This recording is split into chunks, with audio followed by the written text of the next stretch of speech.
grabar.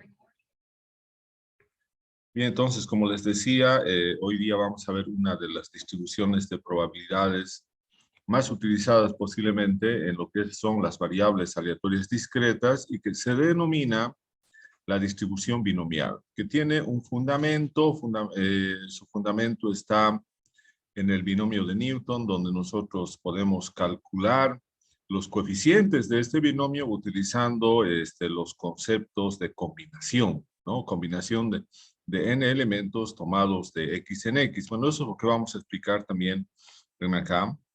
Pero entonces estoy compartiendo una presentación, no sé si ya la pueden ver. Hola, ¿la pueden ver la presentación? Hola, hola, ¿me escuchan?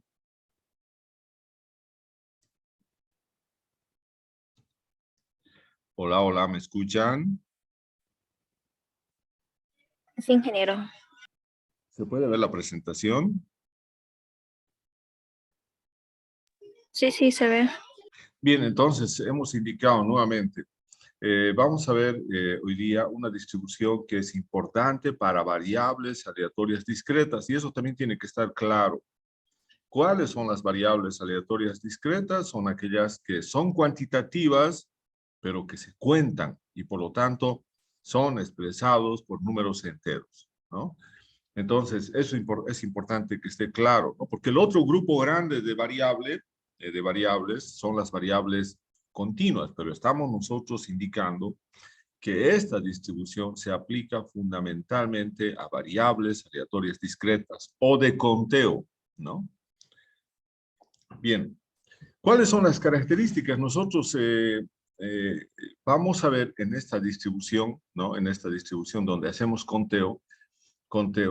Entonces, a ver, vamos a ver un ejemplo sumamente sencillo. Vamos a suponer que nosotros colocamos un número de semillas, ¿no? En una platabanda para ver su porcentaje de germinación. Entonces, vamos a colocar n semillas, y después de un tiempo vamos a ir a ver en cada una de las semillas si germinó la semilla o no germinó. Solamente ahí tenemos dos opciones. ¿Germinó o no germinó? No hay valoraciones intermedias y entonces eso se denomina en estadística que los resultados son dicotómicos, solamente son dos posibles resultados. Entonces, si yo estoy haciendo este experimento de ver el porcentaje de germinación de una especie forestal y he colocado N semillas y después de un tiempo voy a ir a ver cuántas germinaron de esas N semillas, ¿no? Entonces, tenemos ahí, por ejemplo, tenemos ahí dos extremos. ¿Cuál sería un extremo? Un extremo sería que ninguna de las semillas haya germinado y el otro extremo sería que todas las semillas hayan germinado. Entonces, pero dentro de esos extremos vamos a tener muchas posibilidades más, ¿no? Que una sola semilla haya germinado de N, que dos semillas hayan germinado de N, que tres semillas hayan germinado de N, etc. Entonces, esta distribución que nosotros la conocemos como binomial, solamente se aplica para esos conteos y cuando nosotros repetimos el experimento de Bernoulli. Y el experimento de Bernoulli es simplemente ir a ver si ocurrió o no ocurrió un evento, ¿no? Por ejemplo, la semilla germinó o no germinó, ¿no? Es dicotómico. El árbol será aprovechado o se quedará en pie. La planta está sana o está enferma, ¿no? El árbol está vivo o está muerto. O sea, se va a aplicar cuando nosotros vayamos a ver entonces ese experimento Bernoulli repetidas veces, ¿no?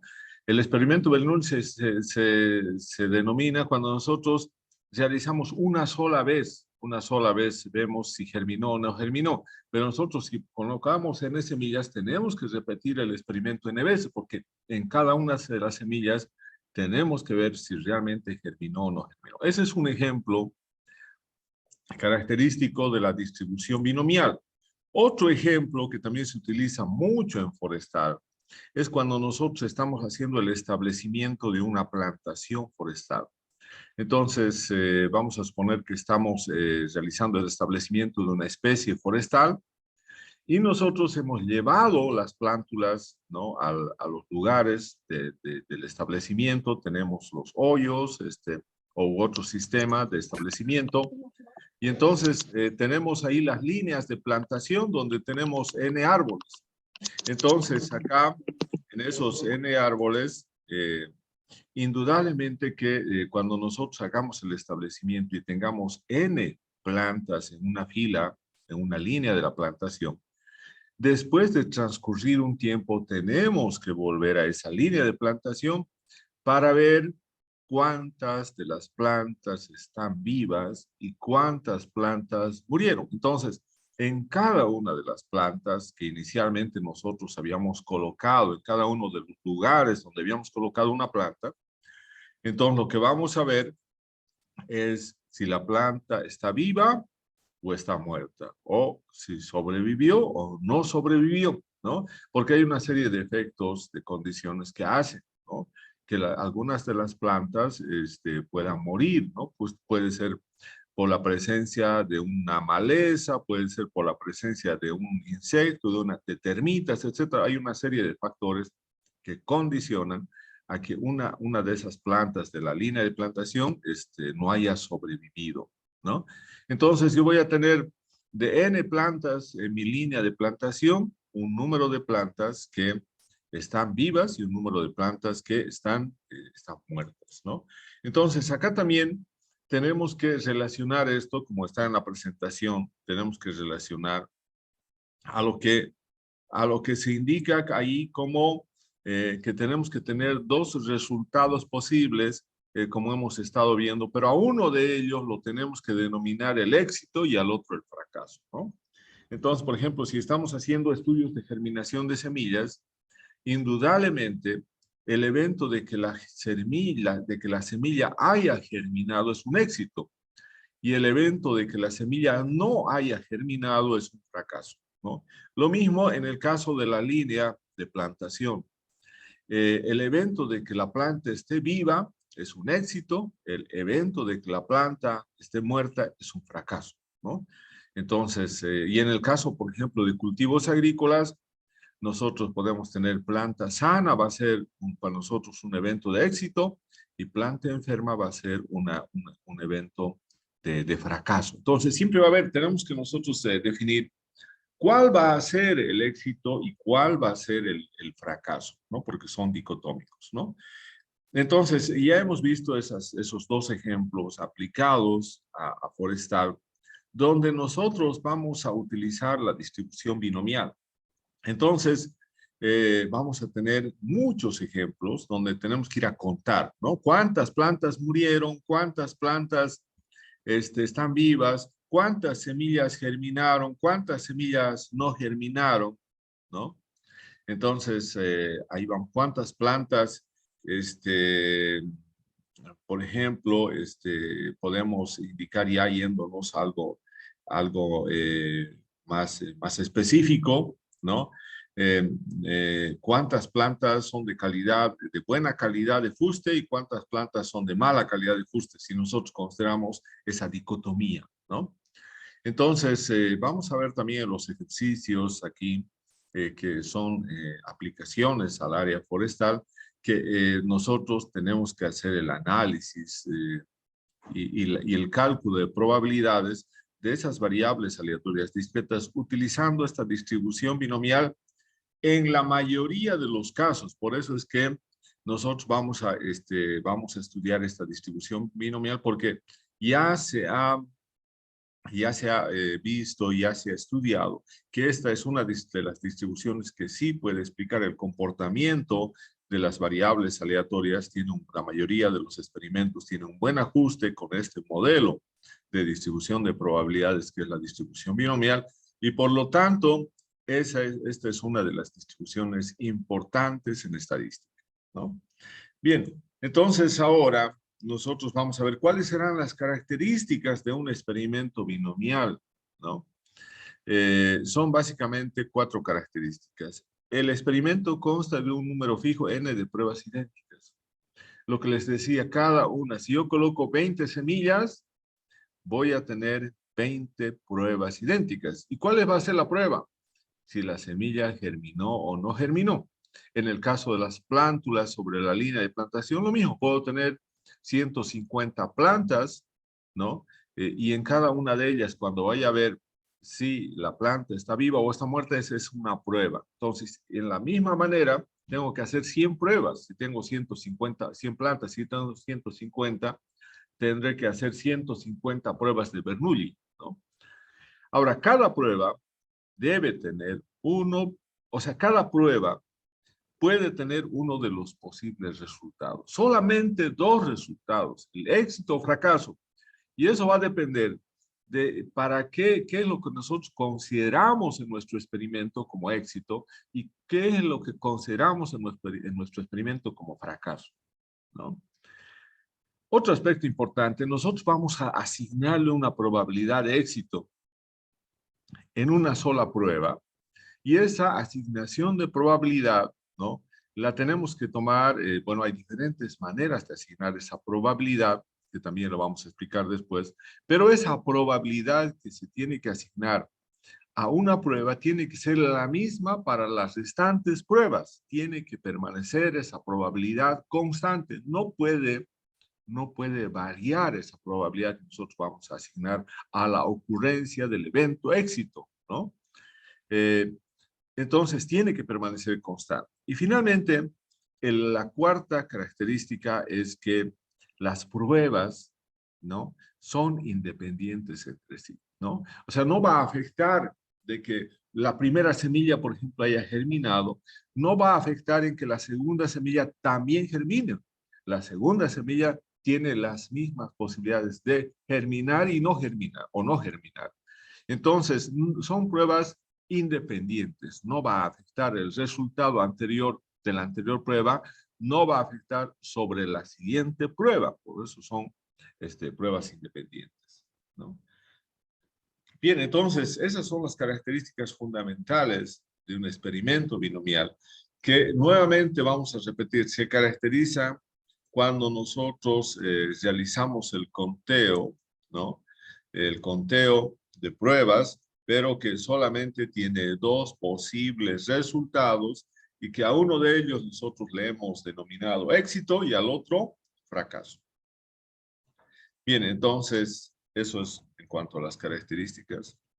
Bien, por otro lado, nosotros vamos a utilizar un modelo de probabilidades, un modelo de distribución de probabilidades.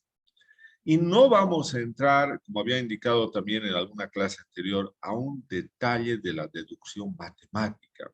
No vamos a realizarlo eso, porque no está dentro de los alcances de la materia de estadística, porque para que nosotros podamos hacer todas las deducciones y ver de dónde realmente viene esta fórmula, necesitamos un conocimiento de matemáticas superiores y además se requiere mucho tiempo para poder comprender, ¿no? Matemáticamente de dónde viene este modelo de distribución de probabilidades. Pero sí, nosotros podemos indicar, ¿no? Que esta es una función de distribución de probabilidades que ya ha sido comprobado, ¿no? Ya ha sido deducido matemáticamente, comprobado matemáticamente, y por lo tanto nosotros lo que vamos a hacer es simplemente utilizar este modelo, ver si nuestro experimento se ajusta o no se ajusta a este modelo de distribución de probabilidades, y si se ajusta, podemos calcular, podemos utilizar todas las propiedades que tiene este modelo de distribución para poder calcular probabilidades de ocurrencia de nuestro experimento. Y si no fuera así, si nosotros no pudiéramos demostrar el ajuste de nuestros resultados reales a este modelo teórico, tendríamos que utilizar buscar otro modelo, hacer la prueba con otro modelo de distribución de probabilidades, también para variables aleatorias discretas. Entonces, esta es una función de distribución para variables discretas Si en un experimento dice de tipo binomial, deseamos calcular la probabilidad de obtener X éxitos en N pruebas, entonces utilizamos el modelo. Pero antes de eso podemos indicar, por ejemplo, yo quisiera saber, si tengo, por ejemplo, 20 semillas, ¿cuál es la probabilidad de que hayan germinado exactamente 5 semillas de las 20? ¿Cuál es la probabilidad de que hayan germinado exactamente 6 semillas de las 20? ¿Cuál es la probabilidad de que hayan germinado a lo sumo 7 semillas de las 20? ¿Cuál es la probabilidad de que hayan germinado al menos 8 semillas de las 20? Entonces ahí tengo una serie de eventos a los cuales yo tengo que asignarle probabilidades, ¿no? Entonces, por eso decimos la probabilidad de obtener X éxitos en N pruebas. N pruebas van a ser las 20 semillas o las 100 plantas en la línea de plantación. Y los X éxitos va a ser de las 20 semillas, ¿cuántas germinaron? O de las 100 plantas, ¿cuántas están vivas? Porque nosotros estamos asignándole el éxito a que la semilla haya germinado o que la planta esté viva, ¿no?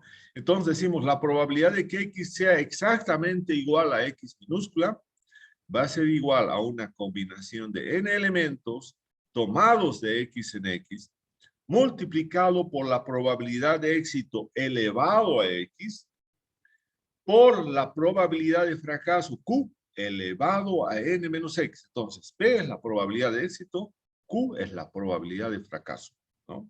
Ahora, P más Q tiene que ser igual a 1. La probabilidad de, de éxito más la probabilidad de fracaso tiene que ser igual a 1. Por eso también que en algunas veces en los libros se dice que Q más bien es 1 menos P, ¿no? Despejando de ahí Q, ¿no? Entonces, y reemplazándolo en esa forma. Entonces, esta es la formulita de la distribución binomial. Pero, ¿qué será una combinación? Lo que ustedes pueden ver aquí es NCX, la combinación de N elementos tomados de X en X. Entonces, ese es un arreglo, ¿no? Un arreglo de elementos, de N elementos tomados de X en X, tomados de 2 en 2, de 3 en 3, de 4 en 4, etcétera, ¿no? Entonces, aquí tenemos entonces X es el número de éxitos, N menos X son los fracasos, ¿no? N menos X es el número de fracasos. P es la probabilidad de éxito, Q es la probabilidad de fracaso, y lo que les estaba indicando, NCX son las combinaciones de N elementos en grupos de X, o son las combinaciones de N elementos tomados de X en X, ¿no? Por ejemplo, yo puedo tener, como hemos indicado hace rato, las 20 semillas, N sería igual a 20. Esas semillas yo puedo tomar de 2 en 2, de 3 en 3, de 4 en 4, de 5 en 5, de 6 en 6, etcétera, ¿no? Entonces, eso es lo que vamos a ver también acá en los ejercicios, ¿no? Ahora, nosotros, ustedes saben que ya tenemos las funciones de distribución de probabilidades, ya los tenemos en Excel. Entonces, también la distribución binomial tiene su función específica, la función directa y también la función inversa. La función directa es dis.binom.n, que calcula la probabilidad binomial, ¿no? Nos va a calcular la probabilidad de que X tome un valor determinado, ¿no? Dentro de ese conjunto N. Entonces, aquí vamos a tener los siguientes argumentos para esta distribución en Excel. Éxito, el número de éxitos, que sería, por ejemplo, 2 semillas. ¿Cuál es la probabilidad de encontrar exactamente 2 semillas germinadas de 20? N sería 20. Y los ensayos sería el número de repeticiones, N, ¿no? Entonces, nosotros en el experimento de semillas repetimos 20 veces el experimento de Bernoulli, o en el caso de las 100 plantas, repetimos 100 veces el experimento de Bernoulli. Luego tenemos el otro argumento, éxito, es la probabilidad de éxito que vamos a asignar a ese evento, ¿no? Y aquí tenemos una cosa importante. En Excel la función dis.binom puede calcularnos una probabilidad puntual, que sería la probabilidad de que x sea exactamente igual a x minúscula, pero también puede calcularnos la probabilidad acumulada, la probabilidad de que x sea menor o igual a un valor x minúscula. Todo lo que se ha acumulado desde 0 hasta x minúscula. Entonces, tenemos esas dos opciones y eso va a estar relacionado con la opción de falso o verdadero. Si es falso, entonces va a calcular la probabilidad puntual. Si nosotros colocamos verdadero, nos va a calcular la probabilidad acumulada. Entonces, esto es importante también que esté claro, ¿no? Bien, la distribución binomial. Si nosotros, ¿no? Hemos dicho que una de las características más importantes, uno de los requisitos para aplicar esta distribución binomial, es que la probabilidad que se asigna al evento éxito debe permanecer constante para todas las pruebas, para todas las repeticiones de las pruebas. Pero si se viola, eso significa si cambiamos la probabilidad de éxito, ¿no? Y no es constante, los resultados de las pruebas ya no serán independientes, sino serán más bien dependientes y por lo tanto, si se cambia la probabilidad de éxito y no permanece constante, el experimento ya no será un experimento binomial, ¿no? Otro aspecto que tenemos que tomar en cuenta en esta distribución es que si el tamaño de la muestra es grande, la distribución binomial resulta para propósitos prácticos en valores suficientemente cercanos a la verdad, ¿no? Entonces, nosotros habíamos indicado en probabilidades que tenemos 3 métodos para asignar probabilidades.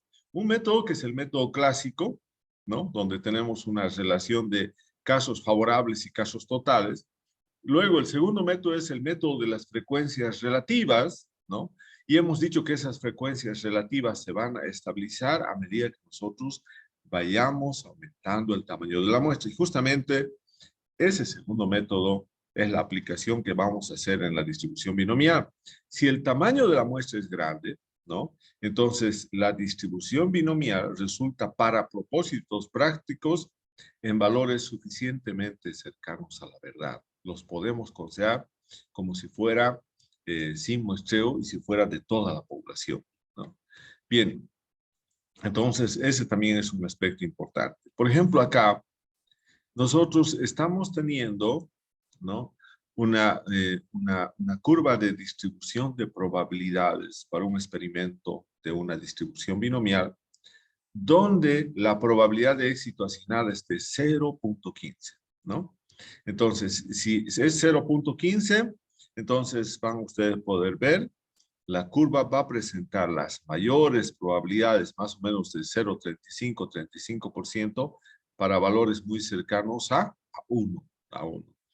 Entonces, la curva de distribución, la forma de esta curva va a variar en función a cuál es la probabilidad de éxito que le estamos asignando. En este caso es 0.15 y por lo tanto ahí está alrededor de 1, poco más de 1, la mayor probabilidad, más o menos un 35%. Si nosotros ahora cambiamos, ¿no? Y tenemos esta probabilidad, ¿no? Por ejemplo, de 0.5, que sería, por ejemplo, el caso de lanzar una moneda, ¿no? Ahí en la moneda tienen las mismas posibilidades, ¿no? De que sea cara o de que sea cruz. Si yo voy a lanzar 100 veces esa moneda, entonces, y como la probabilidad de éxito es igual a la probabilidad de fracaso, si es que nosotros asignamos y denotamos como éxito de que salga cara o cruz, entonces vamos a tener ahora esta curva, una curva simétrica, una curva en forma de campana. Entonces también eso es una cosa importante. Cuando la probabilidad tiende a estar cerca a la mitad o está en la mitad, la distribución va a ser simétrica, ¿no? En cambio, esta otra es asimétrica. ¿Por qué? Porque la probabilidad de éxito es mucho menor que la mitad, es mucho menor que 0.5, ¿no? Acá las probabilidades son iguales, ¿no? La probabilidad de P es 0.5, la probabilidad de Q es 0.5. Por lo tanto, la curva es simétrica. Y nosotros vamos a ver que la máxima probabilidad está más o menos un poco menos de 0.25 y va a estar más o menos en 3.3, 4 y un poco más, ¿no? 4 y un poco más, 4.5 posiblemente, ahí va a estar. Entonces, para esos valores vamos a tener la máxima probabilidad de ocurrencia. Bien, ahora, si nos vamos al otro lado ahora nosotros primeramente hemos tomado una probabilidad de éxito de 0.15, 0.50 y ahora nos vamos más hacia la derecha con 0.85. Vemos entonces también que la curva nuevamente se convierte en una curva asimétrica con una cola más larga a la izquierda, ¿no? Y por lo tanto, esto se denomina que la curva tiene asimetría negativa o asimetría con una cola hacia la izquierda, ¿no? Entonces, cuando la probabilidad, ¿no?, es de 0.85, cuando la probabilidad es mucho mayor de 0.5, ¿no? Entonces, aquí, en la parte derecha de la curva, ¿no?, en la parte derecha de la curva, están concentradas las mayores probabilidades y eso genera una cola más larga en la parte izquierda, ¿no? En la parte izquierda, entonces, ahí tenemos, esta es una curva que presenta asimetría, ¿no? Asimetría negativa, asimetría con una cola más larga a la izquierda. A diferencia de este otro, que presenta más bien una asimetría positiva, porque en este caso ahora, las mayores frecuencias o las mayores probabilidades están concentradas en la parte izquierda y por lo tanto tenemos una cola más larga en la parte derecha y por lo tanto esta curva se conoce una curva asimétrica, ¿no? Positiva o curva asimétrica con una cola hacia la derecha, ¿no? Entonces tenemos esas, y en cambio esta otra es una curva simétrica, ¿no? Curva simétrica, que de acuerdo a lo que hemos visto, al coeficiente de asimetría de Pearson, esta curva tendría un valor de 0, ¿no? Esta otra curva tendría un valor positivo y este otro tendría un valor negativo, ¿no? Bien, ¿cuáles son las otras propiedades de la distribución binomial? Nosotros tenemos que ver, como es un experimento, ¿no? Experimento tiene que tener un promedio, una media poblacional, y esta media poblacional es la sumatoria de cada uno de los valores X, ¿no?, multiplicado por su probabilidad de ocurrencia, ¿no? Entonces, y esto es igual también a n por p, para valores de i igual a 0 hasta n, ¿no? Entonces, de esta manera nosotros calculamos el valor de mu, que es un parámetro de esta distribución, ¿no? Entonces, el valor de la distribución, entonces vamos a calcular el valor de mu, pero también vamos a calcular el valor de la varianza poblacional. Y va a ser expresado como la sumatoria de xi menos mu, que hemos calculado antes, elevado al cuadrado, ¿no? Y eso multiplicado por la probabilidad para cada uno de los valores de x desde i igual a 0 hasta n. O también la varianza es igual a n por p por q, ¿no? Entonces, también estas dos fórmulas son importantes. Y a partir de esta fórmula también nosotros podemos sacar, ustedes saben que si yo sé la varianza, puedo saber cuál es la desviación estándar sigma. Simplemente va a ser la raíz cuadrada de sigma cuadrado, ¿no? Bien, como les decía, en Excel nosotros tenemos no solamente la función directa, sino también tenemos la función inversa, ¿no? La función directa, no nos olvidemos, la función directa, yo le doy el valor de X y quiero calcular la probabilidad, esa es la función directa. En cambio, la función inversa es, yo le voy a dar un área que representa la probabilidad y me tiene que calcular a qué valor de X le corresponde esa área, ¿no? Entonces, ahí tenemos la función in.binom que calcula el número máximo de éxitos necesarios para acumular cierta probabilidad binomial, ¿no? Y va a tener esta función inversa los siguientes argumentos, los ensayos, cuántas veces se repite el experimento, la probabilidad de éxito que nosotros hemos asignado, y alfa, cuál es el área acumulada, ¿no? El área acumulada desde menos infinito. Entonces, eso también lo podemos ver ahí en Excel, ¿no? Entonces, en resumen, en Excel nosotros podemos calcular la distribución binomial directa, que es calcular la probabilidad para un valor de X que le doy, o también podemos hacer lo inverso, ¿no? A través de la función inversa de la binomial, donde nosotros más bien le vamos a dar el área, ¿no? Y vamos a calcular a qué valor de X corresponde esa área, ¿no? Entonces, eso es importante. Bien, aquí tenemos un ejemplo de forestal. Dice, a ver, los árboles en una plantación de 5 años de edad de Pinus radiata son clasificados como vivos o muertos. Entonces, acá nosotros tenemos esa dicotomía. El árbol está vivo o está muerto, ¿no?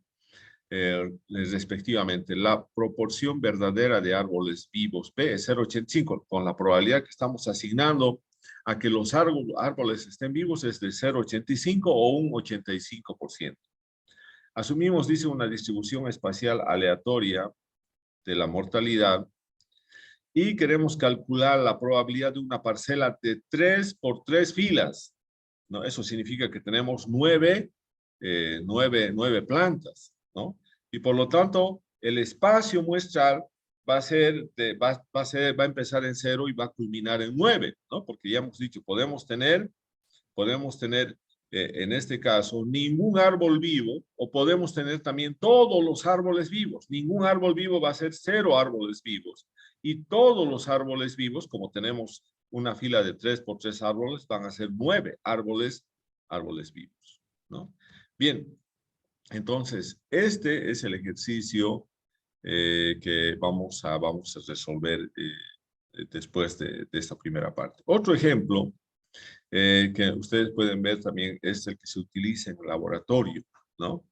Un laboratorio afirma que una droga causa efectos secundarios en una proporción de 3 de cada 100 pacientes, o sea, de 100 pacientes a los que se suministra esa droga, a 3 de ellos, dice el laboratorio que va a tener efectos secundarios en 3 de 100 personas.